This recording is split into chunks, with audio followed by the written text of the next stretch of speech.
मैं आप हजरात के सामने इस मुख्तसर से वक्त में माह रमज़ानुल मुबारक के हवाले से आपको रिचार्ज करने के लिए कुछ बातें आपके गोश गुजार करूँगा। अल्लाह तबारक व तआला हम सब की हाज़री को कबूल फरमाए। जैसे जैसे हम लोग सरकार दो आलम सल्लल्लाहु तआला अलैहि वसल्लम के ज़माना पाक से दूर हो रहे हैं, वैसे वैसे हमारे दिलों के अंदर सख्ती बढ़ रही है और अभी बढ़ ही रही है। अभी ज़माना और गुज़रेगा, दिल और भी सख्त होंगे। और मेरे आका सल्लल्लाहु तआला अलैहि वसल्लम ने जो दिलों की सख्ती आखिरी ज़माने में बयान की है, उसको सुनकर तो आदमी का कलेजा ही कांप जाता है। हकीम तिरमिज़ी रहमतुल्लाहि तआला अलैह ने एक बार बुढ़ापे के आलम में अपने दिल में ये ख्याल किया कि जवान जब मैं था, एक औरत ने मुझे गुनाह की दावत दी थी, मैंने उसकी दावत को ठुकरा दिया था। तो अगर मैं वो गुनाह कर लेता और तौबा कर लेता तो अल्लाह ताला मेरी तौबा कबूल फरमा लेता। जब ये बात उनके दिल में आई तो बहुत रो पड़े कि मैं जब जवान था, मेरे जिस्म के अंदर ताकत थी, गुनाहों के रास्ते खुले हुए थे, तब मैंने गुनाह नहीं किया। आज बुढ़ापे के अंदर मुझे उस गुनाह का ख्याल आ रहा है, इसका मतलब यह है मेरा दिल बड़ा सख्त हो गया है। रात को सोए, ख्वाब में सरकार दो आलम सल्लल्लाहु तआला अलैहि वसल्लम का दीदार हुआ। मेरे आका ने फरमाया, ये जो दिलों में सख्ती बढ़ी है, ये मेरे ज़माने से दूरी की वजह से है। यानी जैसे जैसे हम दौरे रिसालत माब सल्लल्लाहु अलैहि वसल्लम से दूर होते जाएंगे, हमारे दिल सख्त से सख्तर होते चले जाएंगे। अल्लाह में दिलों की सख्ती से महफूज फरमाए, वरना दिल मैं देख रहा हूँ कि बड़ी तेज़ी के साथ में सख्त होते चले जा रहे हैं। एक ज़माना था, उस दौर के अंदर नेक तो नेक हैं, बच्चे भी बड़े नेक हुआ करते थे। और बच्चे तो बच्चे, ज़माने के जो बादशाह होते थे वो भी बड़े नेक हुआ करते थे। हज़रत बैलोल दाना रज़ी अल्लाह तआला अन्हु ने एक बार देखा कि एक बच्चा रो रहा है। कहा, इतना छोटा बच्चा हो कि तू रो रहा है, बच्चों को कौन सा गम लायक होता है। कहा, मेरे रोने की वजह सिर्फ एक है, आज मैंने अपनी माँ को चूल्हे में जब लकड़ियां जलाते हुए देखा, जब बड़ी बड़ी लकड़ियां नहीं जल रही थी तो मेरी माँ ने छोटी लकड़ियों को जला करके आग को भड़काया था। मैं ये सोच के रो रहा हूँ, क़यामत के दिन बड़े बड़े शैतानों को जब जहन्नम में डाला जाएगा, उस वक्त कहीं अल्लाह ताला जहन्नम की आग को भड़काने के लिए हम जैसे बच्चों को जहन्नम में न डाल दे। तो उस जमाने के बच्चे भी बड़े नेक हुआ करते थे। और बच्चे तो बच्चे, आज जो सबसे बड़ा बदमाश होता है वो नेता बनता है, जो सबसे बड़ा टपोरी होता है वो सियासत के अंदर जाता है, इल्ला माशाअल्लाह। और उस दौर के अंदर अल्हम्दुलिल्लाह जो बादशाह हुआ करते थे वो भी कितने नेक होते थे। आप दिल्ली की तारीख पढ़ करके देखें, सैयदना ख्वाजा कुतुबुद्दीन बख्तियार काकी रहमतुल्लाहि ताला अलैह का जब इंतकाल हुआ और उनके जनाजे की नमाज के लिए जब लोग जमा हो गए, उस वक्त में ये ऐलान किया गया था कि ख्वाजा की ये वसीयत है, मेरे जनाजे की नमाज वही पढ़ाएगा जिसने कभी न तहज्जुद की नमाज तर्क की हो, न असर की सुन्नते गैर मौक़दा को तर्क किया हो, न किसी गैर महरम की तरफ नजर उठा के देखा हो, और न कभी जमाअत के साथ में उसने तकबीर ऊला को भी तर्क किया हो। जिन चार खूबियों का बंदा हामिल होगा वही ख्वाजा कुतुबुद्दीन बख्तियार काकी की जनाजे की नमाज पढ़ाएगा। काफी देर तक इंतजार होता रहा, कोई नहीं आगे बढ़ा। उलमा मौजूद हैं, मशाइख मौजूद हैं, जमाने के बड़े बड़े लोग मौजूद हैं, नेकोकार और परहेजगार, लेकिन कोई नहीं आगे बढ़ता। बादशाही वक्त सुल्तान शमसुद्दीन अल्तमश ने जब सुना तो आगे बढ़ा और अपनी नजरों को झुका करके कहा, अगर ये वसीयत न होती सरकार ख्वाजा कुतुबुद्दीन बख्तियार काकी की तो मैं ये राज कभी नहीं फाश करता। अल्हम्दुलिल्लाह, न तो मैंने कभी किसी गैर महरम की तरफ नजर उठा के देखा है, न कभी ताज्जुद को तर्क किया है, और न कभी मैंने तकबीर ऊला को फौत किया है, और न कभी मैंने असर की सुन्नत गैर मुअक्कदा को छोड़ा है। मैं ख्वाजा कुतुबुद्दीन बख्तियार काकी के जनाजे की नमाज पढ़ाता हूं। मैं जो जमाने का बादशाह होता था वो इतना नेक होता था, तो आप अंदाजा लगाएं उस जमाने के नेक लोग कितने नेक होते होंगे।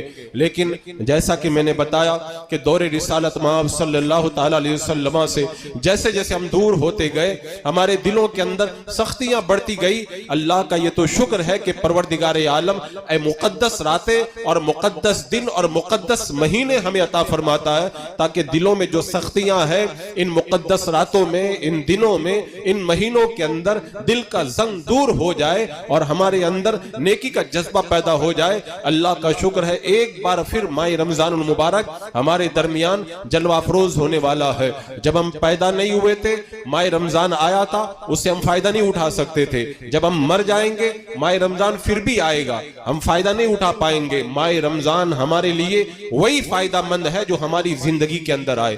पता नहीं कितने लोग पिछले साल माह रमजान में हमारे दरमियान मौजूद थे, इस प्रोग्राम में भी मौजूद थे, आज वो मौजूद नहीं हो सकता है अब की बर्तबा शबे बरात के अंदर जो मुर्दों के नविश्ते तैयार हुए हैं और हजरते मलकुल मौत के हवाले किए गए हैं कि साल भर के अंदर कौन कौन मरने वाला है, कहीं उनमें हमारा भी नाम न लिख दिया गया हो हो सकता है ये रमजान या आने वाला रमजान हमें मयस्सर ना आए। ये तो अल्लाह का शुक्र है कि परवरदिगार आलम ने हमें एक मर्तबा फिर माह रमजान से करीब कर दिया है। सूफिया किराम फरमाते हैं रजबुल मुरज्जब का महीना नेकी का बीज बोने का महीना है, शाबानुल मुअज्जम का महीना उस नेकियों के बीज को पानी देने का महीना है, यानी रो रो करके उन नेकियों को अल्लाह की बारगाह में कबूल कराने का महीना है। फिर जब माह रमजानुल मुबारक आ जाएगा तो आपको तो पता है किसान जब बीज बोता है, पानी देता है, मेहनत करता है और उसके बाद में जब मौसम आता है तो उसके दिल में उमंग होती है अब मेरी खेती लहलहा उठेगी और मैं खेती काटूंगा और नफा कमाऊंगा। अल्हम्दुलिल्लाह जिन्होंने रजब के महीने में नेकियों का बीज बोया है और माह शाबान के अंदर रो करके उस बीज को सैराब किया है, माह रमजानुल मुबारक जब आएगा वो अपने नेकियों की खेती काट करके अल्लाह की बारगाह में सुरखरू हो जाएंगे। जो रजब में महरूम रह गए शाबान का महीना मौजूद है, अगर शाबान का महीना निकल गया तो फिर माह रमजानुल मुबारक के अंदर आप नेकियों की खेती कैसे काटेंगे। ये अल्लाह का करम है, परवरदिगार आलम ने ये मौका हमें और आपको अता फरमाया है। अजीजाने मुकर्रम आज से हमें ये जहन बना लेना है कि माह रमजानुल मुबारक की हमें कैसे तैयारी करनी है।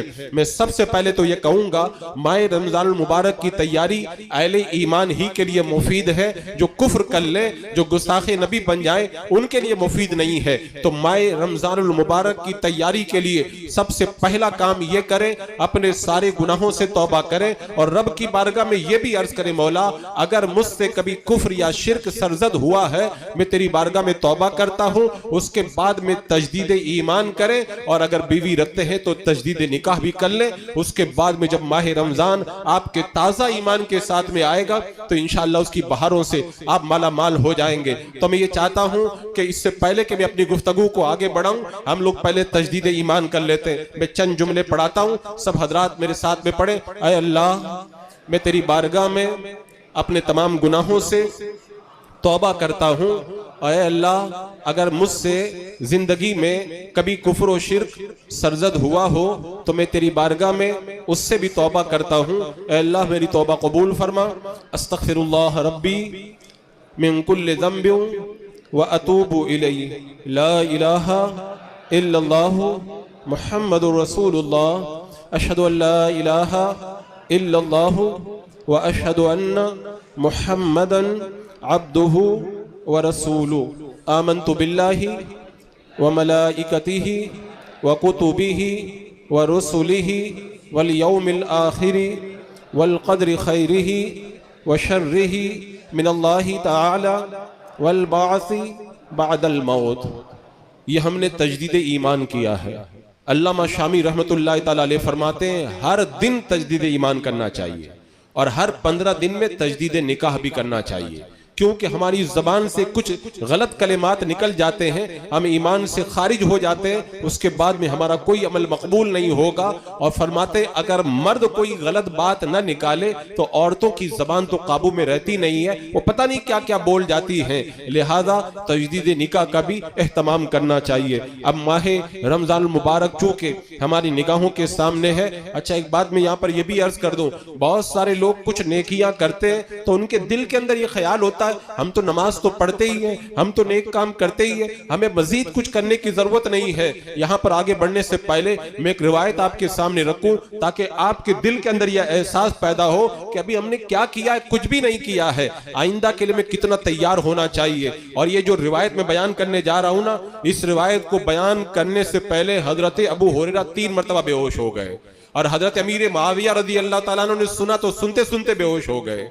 अब आप अंदाजा लगाएं, रावी रिवायत बयान कर रहा है, बयान करने की ताकत ही नहीं है, बेहोश हो जाता है, और सुनने वाला सुनता है तो सुनने की ताकत ही नहीं है, बेहोश हो जाता है।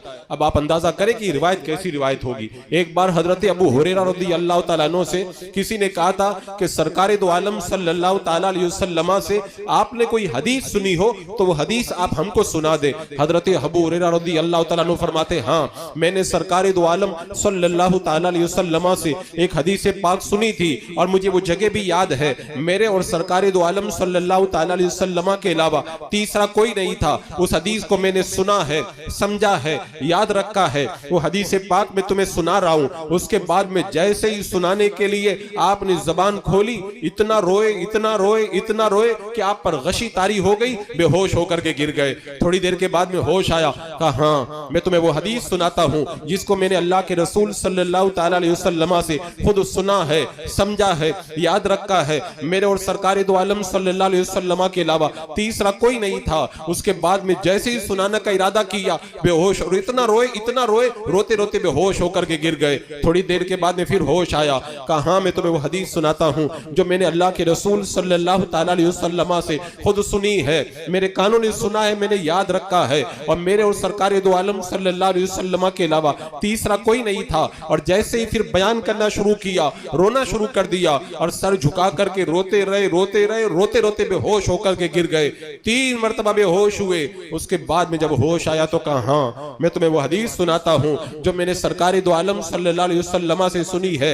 मेरे आका इरशाद फरमाते हैं, क़यामत का दिन होगा, अल्लाह तबारक व तआला की बारगाह के अंदर जब लोगों की पेशी होगी, सबसे पहले अल्लाह तबारक व तआला की बारगाह के अंदर एक कारी कुरान को लाया जाएगा। उसके बाद में रब उससे फरमाएगा, मैंने तुझे कुरान की दौलत दी, बता तूने क्या किया। बंदा अर्ज करेगा, मौला तूने मुझे कुरान की दौलत दी, मैं रातों में कुरान पढ़ता था, मैं दिन में कुरान पढ़ता था, तेरे कुरान की खूब तिलावत करता था। अल्लाह तबारक व तआला फरमाएगा, तूने कुरान को इसलिए पढ़ा ताकि लोग तेरी तारीफ करें, तुझे कारी कुरान कहें। लोगों ने तेरी तारीफ कर ली, आज मेरी बारगाह में तेरे लिए कोई अजर नहीं है। उसके बाद में अल्लाह तबारक व तआला की बारगाह में एक सेठ को, एक मालदार सखी को लाया जाएगा। रब फरमाएगा, मैंने तुझे माल दिया, दौलत दी, असबाब दिए, बता तूने क्या किया। बंदा अर्ज करेगा, मौला मैंने तेरी राह में माल खर्च किया, गरीबों के ऊपर खर्च किया, दीन की राह में खर्च किया, मौला मैंने ये किया। परवरदिगार आलम फरमाएगा, तूने जो कुछ भी किया है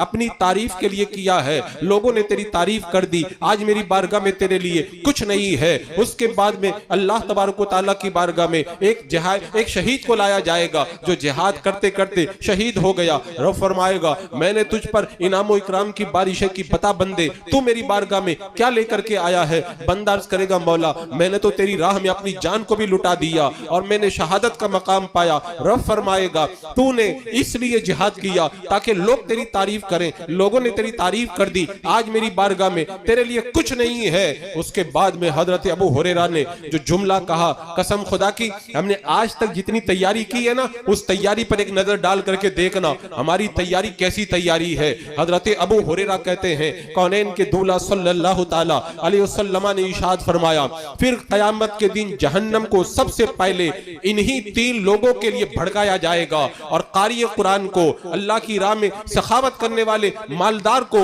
और फिर उस मुजाहिद को उस जहन्नम की आग के अंदर डाल दिया जाएगा। इन 3 लोगों के लिए सबसे पहले जहन्नम की आग को भड़काया जाएगा। हजरत अमीर मुआविया रज़ी अल्लाह ताला अन्हु ने जब इस हदीस पाक को सुना तो सुनते सुनते रोते रोते बेहोश होकर के गिर गए हैं। अजीजाने मुकर्रम, इससे आप अंदाजा करें हमने आज तक जो नेकियां की हैं वो किस खाने के अंदर है। अच्छा एक बात यहाँ पर यह भी बता दूं, बहुत सारे लोगों का ये गुमान होता है ना, हम तो तिलावत भी करते हैं, ये भी करते हैं, वो भी करते हैं। माहे रमजानुल मुबारक की आमद से पहले जो आपको तैयारी करनी है, तजदीद ईमान के बाद में सबसे अहम तैयारी जो मेरे पीर सैयदना गौसे आदम दस्तगीर ने बताई है। सरकार गौसे पाक फरमाते हैं, ऐ मेरे मुरीद, ईमान लाने के बाद में तुझे 3 काम करना है। उन 3 कामों में से पहला काम यह है, इखलास पैदा कर, खुलूस पैदा कर, प्योरिटी पैदा कर, लोगों को दिखाने के लिए अमाल मत किया कर। तो आज हमें तैयारी का जो आगाज करना है, सबसे पहले माह रमजान से पहले ये इरादा कर लेना है, अब के माह रमजान में जो भी इबादत करेंगे अल्लाह की रजा के लिए करेंगे। हजरत अता सुलमी ये बहुत बड़े बुजुर्ग गुजरे हैं, इन्होंने बड़ी मेहनत से कपड़ा तैयार किया, बहुत शानदार कपड़ा तैयार किया, और शानदार कपड़ा तैयार करने के बाद में एक कारीगर के पास लेकर के गए, का खूबसूरत है, मजबूत है, बड़ी मेहनत से बनाया है, कितने का है? उसने बहुत कम कीमत बताई। हजरत अता सुलमी ने कहा इतना शानदार कपड़ा इतनी कम कीमत बताते हो? का इसके अंदर ये ऐब है, ये ऐब है, ये ऐब है। जब सुना तो हजरत अता सुलमी रज़ी अल्लाह तआला अन्हु रोने लग गए, फूट फूट के रोने लगे। ताजिर ने कहा लगता मैंने कीमत कम बताई है, आपको तकलीफ हो गई है, अच्छा ठीक है मैं ज्यादा कीमत देने के लिए तैयार हूं। हजरत अता सुलमी कहते बात कीमत की नहीं है, बात यह है ये कपड़ा मैंने मेहनत से बनाया है, मजबूत भी बनाया है, खूबसूरत भी बनाया है, इस फन का मैं माहिर भी हूं, मैंने पूरी तरह से जांच पड़ताल करके बनाया है। लेकिन जब एक माहिर कारीगर के सामने मैंने अपने कपड़े को पेश किया है, उसने उसके अंदर न जाने कितने ऐब बता दिए, तो मैं ये सोच के रो रहा हूं जब एक कपड़े के अंदर इतनी मेहनत से बनाया जाए, माहिर आदमी देखता है तो इतने ऐब बताता है। कल कयामत के दिन हमारी इबादतें अल्लाह की बारगाह में पेश की जाएंगी, तब तो फिर हम अल्लाह की बारगाह में क्या मुंह लेकर के जाएंगे, और हमारी वो इबादतें न जाने कितने ऐबों से भरी हुई होंगी। ये सोच करके मैं रोने लग गया हूं। अजीजाने मुकर्रम, जब तक आमाल के अंदर प्योरिटी ना हो, इखलास ना हो, उस वक्त तक रब की बारगाह में आमाल मकबूल होते ही नहीं है। हजरत इमाम अबू दाऊद रज़ी अल्लाह तआला अन्हु कहते हैं मैंने 5 लाख हदीसों को जमा किया, 5 लाख हदीसों का खुलासा 4800 हदीसों में मैंने निकाल करके रखा, फिर 4800 हदीसों का खुलासा मैंने 4 हदीसों में निकाला। उन 4 हदीसों में से पहली हदीस पाक ये है इन्नमल अमालु बिन्नियात, आमाल का दारो मदार नीयत पर है। आप इससे अंदाजा लगा ले, अगर नीयत के अंदर फितूर हो ना, ये बात मैं इसलिए कह रहा हूं, मैं खुल के तो नहीं बताऊंगा, मैं बात सिर्फ इसलिए कह रहा हूं, मैंने माह रमजान में 1 महीना इबादत के लिए मस्जिद में आने वाले लोगों के आमाल को बहुत करीब से देखा है। वो जिस तरह की गुफ्तगू करते हैं उससे कहीं से लगता ही नहीं कि अल्लाह को राजी करने के लिए गुफ्तगू कर रहे हैं। ऐसे बातें करते हैं जैसे 2 खत्म करके बहुत बड़ा काम करके आ गए और उसका प्रचार करते घूम रहे हैं। तो जब तक आमाल में इखलास नहीं पैदा होगा, उस वक्त तक कोई अमल अल्लाह की बारगाह में कबूल हो ही नहीं सकता। मैं तो कहता हूं इखलास की बात आप कर रहे हैं, आमाल के अंदर कितनी जांच पड़ताल होती है। यहां पर शेख अबू तालिब मक्की रहमतुल्लाह तआला अलैह क़ूतुल क़ुलूब के अंदर एक बात बयान फरमाते हैं। हजरत राबिया बसरिया रज़ी अल्लाह तआला अन्हा सहरी के वक्त उठती हैं, तस्बीह पढ़ती हैं, और तस्बीह पढ़ते पढ़ते उनकी आंख लग जाती है। आंख लगी तो देखा कि बहुत बड़ा बाग है, बाग में पहुंची तो बड़ा खूबसूरत दरख्त है, दरख्त के चारों तरफ घूमे तो तरह तरह की उसके अंदर फल, तरह तरह के फल लगे हुए हैं, तरह तरह के कलर के, अलग अलग कलर के फल लगे हैं। अभी आगे जाकर के उन्होंने एक आदमी से पूछा कि ये बाग के अंदर दरख्त किसका है, ये बाग किसका है? कहने वाले ने कहा ये बाग राबिया बसरिया यानी तुम्हारा, का मेरा बाग है। तो बड़ी खुश हो गई, कहा किसकी वजह से अल्लाह ने दिया? कभी सहरी के वक्त में तुम जो तस्बीह पढ़ रही थी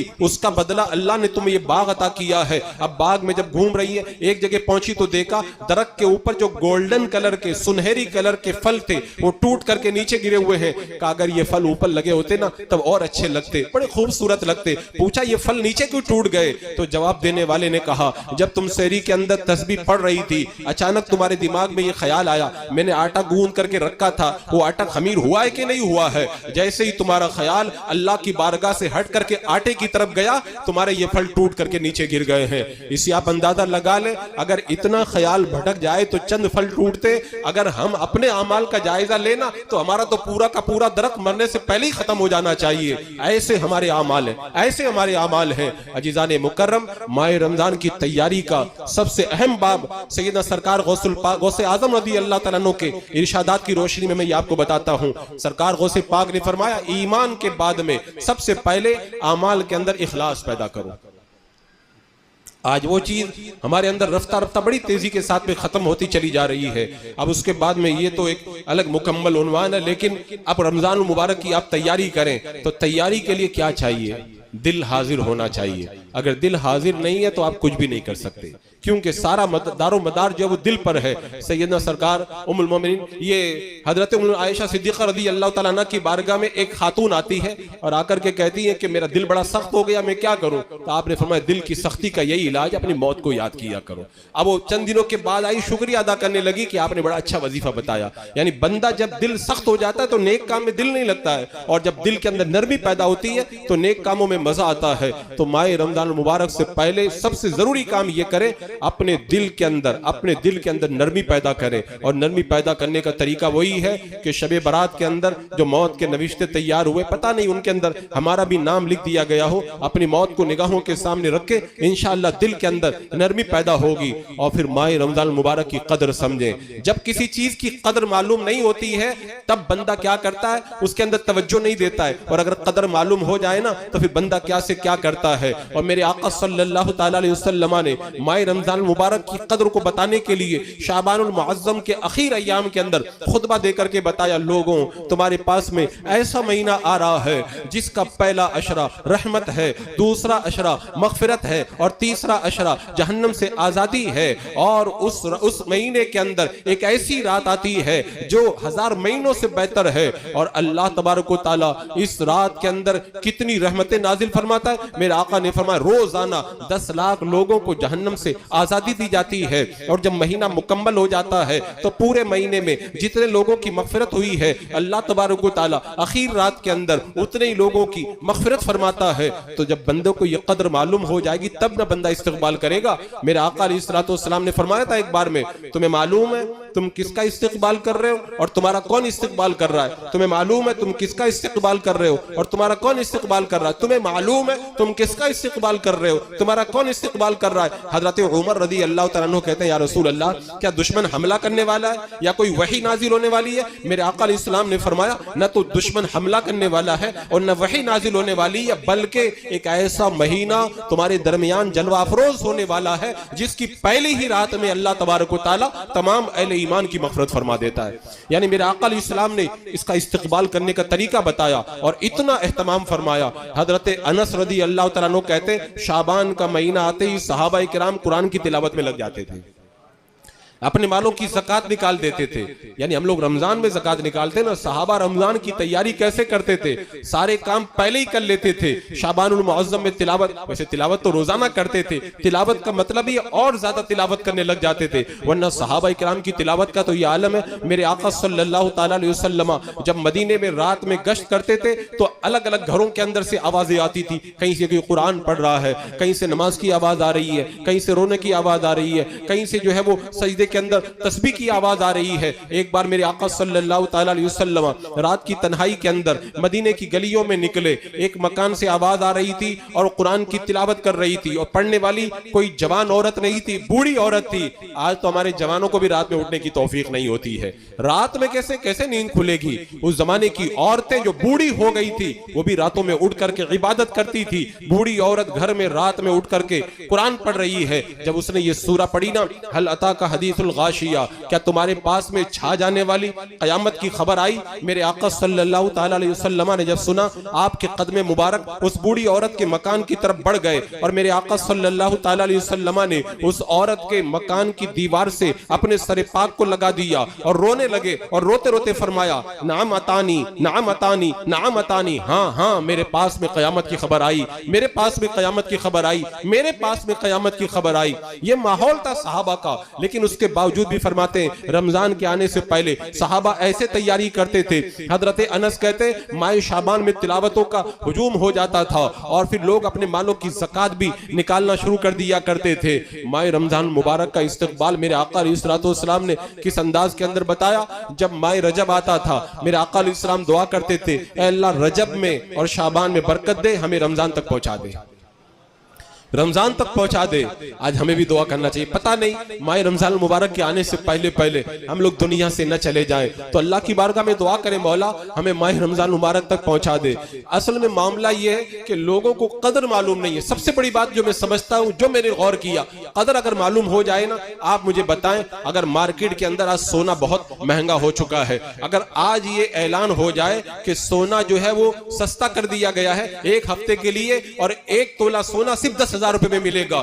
जितना पैसा घर में रखा है सब सोने में लगा देंगे, और न जाने कितने लोग प्रॉपर्टी बेच करके सोना खरीद लेंगे, कितने लोग अपना जो भी जमा पूंजी किया हुआ सामान है सब बेच देंगे। अरे बोले बड़ा अच्छा ऑफर निकला हुआ है, सारा सामान बेच दो और सोना खरीद लो। दुनिया के माल का जब ऑफर निकल जाता है ना, आदमी पूरी ताकत लगा देता है, पूरा माल लगा देता है। माह रमजान मुबारक में तो ऑफर निकलता है। अगर कोई एक फर्ज पड़ेगा अल्लाह ताला 70 का सवाब अता फरमाएगा, अगर कोई नफल पड़ेगा अल्लाह फर्ज का सवाब अता फरमाएगा, एक नेकी का 70 अता फरमाता है। इतना बड़ा ऑफर निकलता है, उसके बावजूद भी कहते हैं हजरत मैं रोजा कैसे रखूं और मुझे काम पे जाना पड़ता, प्यास लग जाती है, तिलावत में तरावी पढ़ने के लिए कैसे आऊं, तरावी में दिन में काम में थक जाता हूं, तरावी पढ़ने की ताकत नहीं रहती है। मैं कहता हूं अगर दिल के अंदर ये एहसास हो ना कि माह रमजान कितना बड़ा महीना है। जब सहाबा किराम मक्का से चल करके मदीना आए, मदीना मुनव्वरा में पहुंचे, बीमार हो गए, बैठ करके नमाज पढ़ रहे हैं। मेरे आका सल्लल्लाहु ताला अलैहि वसल्लम तशरीफ लाए, कहा बैठ करके नमाज पढ़ना खड़े होकर के नमाज पढ़ने का आधा है, आधा सवाब है। जब सहाबा ने सुना सारी बीमारी भूल गए, खड़े होकर के नमाज पढ़ने लग गए। सहाबा को तो ऑफर मिलता था तो वो तो उसकी कदर करते थे। हमारे यहाँ तो हर रमजान के अंदर उलमा चीख चीख के बताते हैं अल्लाह ने इतना बड़ा ऑफर अता फरमाया, अगर एक फर्ज करो ना अल्लाह 70 का सवाब अता फरमाता है, एक नेकी करो ना अल्लाह 70 का सवाब अता फरमाता है। उसके बावजूद भी बहानों का दरवाजा नहीं बंद होता और तरह तरह के नित नए बहाने लोगों के पास में तैयार रहते। कहते हैं हजरत कहीं बता दिए 3 दिन वाली तरावी पढ़ लेते, कोई कहता 6 दिन वाली तरावी बता दीजिए। मैं कहता हूँ 3 दिन पढ़ लिया, 6 दिन पढ़ लिया, कुरान खत्म कर दिया, लेकिन बाकी दिनों में जो तरावी सुन्नते मौक़दा उसको कौन अदा करेगा। माह रमजान मुबारक की हर रात के अंदर रोजाना 20 रकात नमाज तरावी पढ़ना सुन्नते मौक़दा है, और पूरा कुरान तरावी में सुनना यह भी सुन्नते मौक़दा है। आपने 3 दिन में पूरा कुरान सुन लिया, एक सुन्नत अदा हो गई, दूसरी सुन्नत तो बाकी रह गई है ना। लेकिन लोग समझते हैं कुरान सुन लिया तो अब तरावी भी खत्म हो चुके हैं। तो लिहाजा आज ही से अपना जहन बना ले, माह रमजान मुबारक जो अल्लाह तबारक व तआला इतना बड़ा हमें नेकियों का मौसम अता फरमाता। पिछले साल भी मैंने बताया था, बहुत सारे लोगों का मैंने ये मामला देखा है, मेरे साथ भी ये बात पेश आती है कि हम माह रमजान का जब चांद नजर आता है तो नेकियों का माहौल बनाते हैं। एक बात हमेशा याद रखना, आप अगर मकान बनाते पहले से पूरी प्लानिंग करते हैं, आप कारोबार शुरू करते पहले से पूरी प्लानिंग करते हैं। क्या ऐसा होता है क्या आज आपने नींव खुदवाई है और आज पैसों का इंतजाम शुरू कर रहे हैं, आज आपने दुकान की खरीदारी की है और आज जो है आप सारा इंतजाम कर रहे हैं। कोई भी दुनिया का काम करो, महीना पहले शादी के अंदर 4 महीना पहले स्टार्टर चेक किए जाते हैं, सालन चेक किया जाता है, इसका सालन अच्छा है कि उसका अच्छा है, टेंट चेक किया जाता है, किसका स्टेज अच्छा है किसका अच्छा नहीं है, सारा पूरा प्लान पहले से बनाया जाता है। और माह रमजान आता है जान रात तक कुछ नहीं, इधर चांद नजर आया मस्जिद में पहुंच गए। बगैर प्लानिंग के जब दुनिया का काम नहीं होता तो बगैर प्लानिंग के दीन का काम कैसे होगा। एक छोटी सी चींटी को हमने देखा है, गर्मी के महीने के अंदर वो सर्दी और बारिश का राशन अपने बिल के अंदर जमा करती है। उसे पता है मैं बहुत छोटी चीज हूं, मैं न तो सर्दी में बाहर निकल सकती हूं न बारिश में निकल सकती हूं। अल्लाह ने चींटी को इतनी अक्ल दी है, वो बारिश और सर्दी का सामान अपने बिल के अंदर गर्मी में जमा कर ले। एक बुजुर्ग के बारे में मैंने रिवायत के अंदर पढ़ा था, वो बुजुर्ग जंगल में जाते थे, घास काट के लाते थे, बेचते थे, अपनी रोजी रोटी का इंतजाम करते थे और जुमा के दिन इबादत करते थे। उन्होंने सोचा अगर जुमा के दिन में घास काटने न जाऊं तो इबादत करने में और ज्यादा वक्त मिलेगा। उन्होंने प्लान बनाया, रोजाना घास काटने जाते थे, एक बंडल घास का ज्यादा लेके आ जाते थे, रोजाना की घास रोजाना बेच देते और जो एक्स्ट्रा लाते थे उसको जमा करते, उसको जुमा के दिन बेच देते और जुमा के दिन जंगल नहीं जाते, पूरा दिन अल्लाह की इबादत किया करते थे। तो हम लोग ऐसा नहीं कर सकते। माह रमजान से पहले माह रमजान का शेड्यूल तैयार करें और माह रमजान में जिस अंदाज के अंदर हमें इबादत करनी है उसकी पहले से तैयारी कर ले। सामान जो लाना है पहले से ला करके जमा कर दे, अगर काम काज बटे हुए उन तमाम को समेट दे और कहें कि अल्लाह ने इतना बड़ा ऑफर दिया, माह रमजान में पूरा इबादत के अंदर बसर कर दूंगा। होना चाहिए कि नहीं होना चाहिए? लेकिन होता क्या है, बस वही लोगों का मिजाज बना हुआ है कि ठीक है माह रमजान आएगा तो सब कुछ करेंगे। हजरत उमर रदी अल्लाह तआला अन्हु की प्लानिंग मैंने कितनी बार आपको बताई।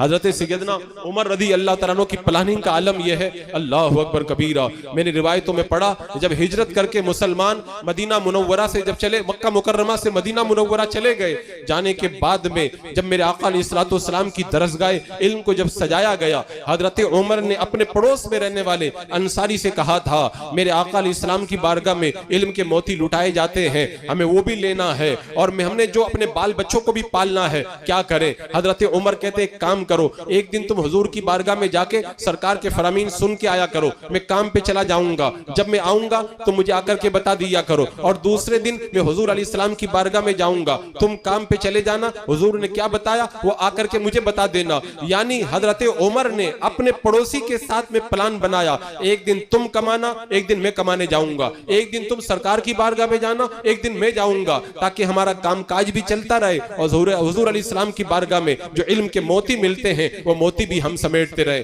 तो क्या ऐसी प्लानिंग हम लोग नहीं कर सकते? अगर वाकई प्लान बनाए ना तो वाकई नेकियों का मौसम हमें पूरे तौर पर मैसर आ जाएगा।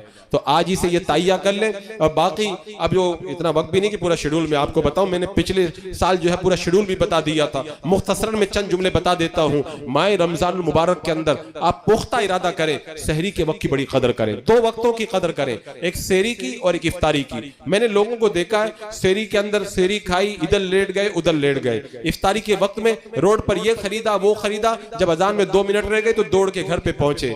काश आपको ये मालूम हो जाता रमजान मुबारक के अंदर इफ्तारी और सहरी का वक्त कितना कीमती होता है।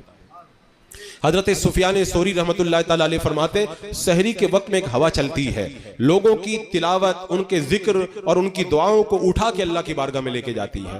तो वो तो दुआ का खास वक्त होता है, और उस वक्त ताज्जुद, आप साल भर ताज्जुद नहीं पढ़ पाते, लेकिन वो ताज्जुद पढ़ने का कितना अच्छा मौका में मैसर आता है। तो सहरी के अंदर माहौल बनाए, ताज्जुद पढ़े, और कुरान मुकद्दस में फरमाया गया वल मुस्तगफिरीन बिल असहार, अल्लाह ने तारीफ की है उन लोगों की जो सहरी के वक्त के अंदर अल्लाह की बारगाह में तौबा इस्तगफार किया करते। वो इतना प्यारा वक्त होता है। अल्लाह को 3 आवाजें बहुत पसंद है, एक मुर्ग की आवाज अल्लाह को पसंद है, और दूसरा जो बंदा अल्लाह की बारगाह के अंदर कुरान की तिलावत करता है अल्लाह को बहुत पसंद है, और तीसरा जो बंदा अपने गुनाहों से तौबा करता है अल्लाह को यह आवाज बहुत पसंद है। और वो आवाज अगर सहरी के अंदर निकल जाए तो सुभान अल्लाह, वो करम बालाए करम हो जाएगा हमारे ऊपर रब का।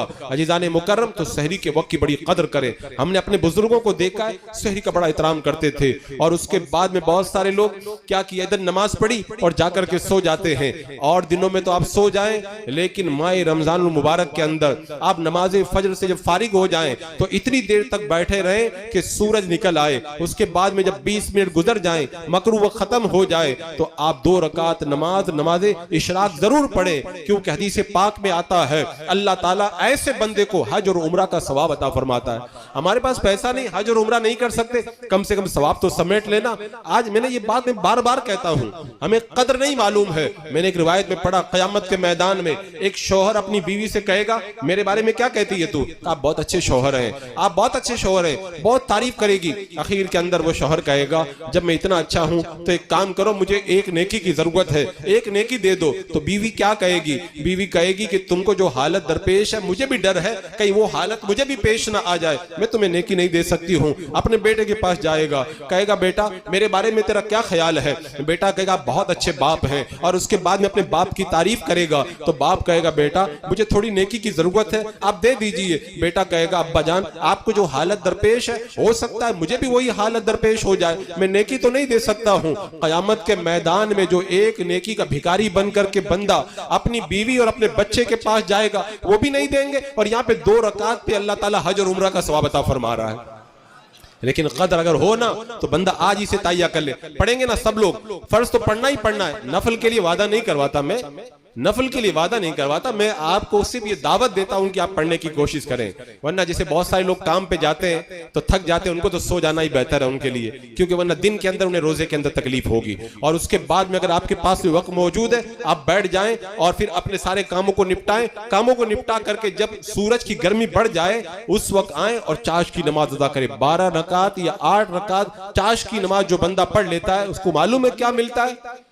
मुझे याद आता हमारे एक दोस्त है, उनको वो 24 कैरेट का वो सोने का 1 ग्राम किसी ने तोहफा में दिया था, बहुत खुश हो रहे थे कि 15,000 रुपए का सोना मुझको मिल गया। मैं आपको बताने जा रहा हूं, सुनिए। मेरे आका सल्लल्लाहु अलैहि वसल्लम ने फरमाया अल्लाह उसको जन्नत में सोने का महल अता फरमाएंगे। अगर बंदा कदर करे ना, ये जो सोना है ना, इधर आंखें बंद होंगी ना, वो सारा सामान उतार के कफन में ले जाकर के सुला देंगे, ये सोना यहीं पे रह जाएगा। और जन्नत में सोने का महल कितनी बड़ी अल्लाह की नेमत है। तो इसकी कम से कम कदर करें, चाश की नमाज पढ़ें और फिर उसके बाद में जो मैंने बताया असर की नमाज के बाद में अपने सारे कामों से फारिग हो करके आप पहुंच जाएं, दस्तरखान लगाकर या मुसल्ला बिछा करके अल्लाह की बारगाह के अंदर दुआ के अंदर मसरूफ हो जाएं। इमाम बुखारी रहमतुल्लाह तआला अलैह का ये तरीका था, माह रमजान में सारे काम बंद कर देते थे और सारे काम बंद करने के बाद में वो रोजाना एक कुरान पाक खत्म करते थे, सहरी में शुरू करते थे और इफ्तारी में खत्म करते थे। कहते थे सहरी का वक्त भी अल्लाह की बारगाह में कबूलियत का वक्त है, लेकिन मैं इफ्तारी के वक्त में कुरान इसलिए खत्म करता हूं, इफ्तारी में भी दुआ कबूल होती है और कुरान खत्म करो तब भी दुआ कबूल होती है, तो दो कबूलियत के वक्त जमा हो जाएंगे, अल्लाह मेरी दुआओं को कबूल फरमा लेगा। तो इस तरह से वो एहतमाम करते थे। तो आप हजरात भी एहतमाम करें दुआओं का। मैंने तो देखा इफ्तारी का वक्त होता है, अरे वो कस्टर्ड लाके नहीं रखा, अरे वो सोच तो तुम लाके रखे नहीं, अभी फ्रूट काटे, सारा ऐसा ही झमेला पलटा रहता है और दिनों झमेला करने के बहुत है। माह रमजान में खास तौर से इफ्तारी का वक्त तो बड़ा कीमती वक्त है, बड़ा कीमती वक्त है। उस वक्त की आप हजरात कदर करें। अब वक्त तो चूंकि हो गया, पूरा शेड्यूल बता नहीं सकता मैं। जो 4 वजीफे मैंने इससे पहले बताए थे उनका मैं इयादा कर देता हूं। मेरे आका सल्लल्लाहु तआला अलैहि वसल्लम ने माह रमजान का वजीफा क्या बताया है। अगर आज हुजूर ज़ाहिरी हयात के साथ होते, आप जाकर के पूछते सरकार बताइए माह रमजान में क्या पढ़े, तो हुजूर बता देते, बेड़ा पार नहीं हो जाता। सहाबा का बड़ा एहसान है। हम जो पूछने की तमन्ना अपने दिल में रखते ना, सहाबा ने पहले से पूछ के रखा है और मेरे आका ने बता भी दिया है कि माह रमजान मिल जाए तो 4 काम करो। कितने काम करो? पहला काम मेरे आका फरमाते माह रमजान में कलमा शरीफ ज्यादा पढ़ो। क्या पढ़ो? ला इलाहा इल्लल्लाहु मुहम्मदुर रसूलुल्लाह। ये कलमा आप खूब पढ़ें और मैं आपको ये दावत दे रहा हूं आज ही से पढ़ना शुरू कर दें। कब तक पढ़े? ईद के चांद तक। कितनी बार पढ़े? रोजाना 1500 या 1600-1700 बार पढ़े, ताकि ईद का चांद नजर आने के वक्त तक आपका 70,000 कलमा पूरा हो जाए। हदीस पाक में रिवायत में आता है अगर कोई 70,000 मरतबा कलमा पढ़ ले, जिसको ईसाले सवाब कर दे, अल्लाह उसकी भी मगफिरत फरमा देता है और पढ़ने वाले की भी अल्लाह मगफिरत फरमा देता है। तो मरूमीन के लिए भी तोहफा हो जाएगा, आपके लिए भी तोहफा हो जाएगा। हजरत मूसा अलैहिस्सलाम ने रब की बारगाह में कहा था मौला वजीफा बता, तो रब ने यही वजीफा हजरत मूसा अलैहिस्सलाम को बताया। तो मूसा अलैहिस्सलाम ने कहा मौला ये तो सब पढ़ते हैं, कोई मुझे खास वजीफा बता। रब ने फरमाया मूसा अगर 7 आसमान और जमीन को मीजान के एक पलड़े में रख दिया जाए, इस कलमे को दूसरे पलड़े में रख दिया जाए, 7 आसमान और जमीन हल्के पड़ जाएंगे, ये कलमा सब पे भारी पड़ जाएगा। इतना जबरदस्त ये वजीफा है। कयामत के मैदान में बंदा जब अल्लाह की बारगाह में जाएगा, 99 दफ्तर गुनाहों से भरे होंगे, उसको पता चल जाएगा अब जहन्नम से बचने की कोई राह नहीं है। अल्लाह फरमाएगा आज तुझ पर जुल्म नहीं होगा, जा अपने अमाल को तुलवा। जब अमाल को तुलवाने जाएगा, अल्लाह उसे कागज का टुकड़ा देगा, उसको नेकियों के पलड़े में रख दिया जाएगा। जब वजन करेगा 99 दफ्तर गुनाहों के हल्के पड़ जाएंगे और वो एक कागज का टुकड़ा भारी पड़ जाएगा। जन्नत में ले जाने का हुक्म होगा। जब बंदा खोल के देगा तो उसमें यही कलमा तैयबा लिखा होगा। अल्लाह तबारक व तआला एक कलमे की वजह से सारे गुनाहों को माफ फरमा देगा। इतना शानदार वजीफा।